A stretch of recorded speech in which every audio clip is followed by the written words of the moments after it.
الحمدللہ وحدہ والصلاة والسلام علی من لا نبی بعد اما بعد۔ اسلامی بھائیوں، ہاتھوں سے یعنی محنت مزدوری اور دستکاری سے کما کر کھانا نہایت ہی عمدہ اور افضل عمل ہے۔ اللہ کے انبیاء بھی اپنے ہاتھوں سے محنت کرتے تھے اور اپنے ہاتھوں کی کمائی کھاتے تھے۔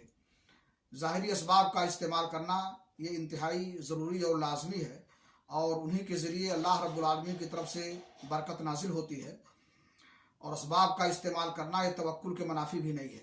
صحیح بخاری شریف کی روایت ہے، اللہ کے رسول جناب محمد رسول اللہ صلی اللہ علیہ وسلم نے فرمایا، ما اکل احد طعاما قط خیرا له من ان یاکل من عمل یدہ وان نبی اللہ داؤد کان یاکل من عمل یدہ۔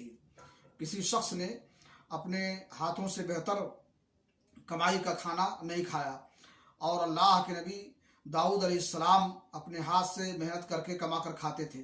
اللہ رب العالمین سے دعا ہے کہ اللہ تعالی ہمیں توفیق بخشے کہ ہم محنت کر کے کھائیں اور کسی کے سامنے دست سوال دراز نہ کریں۔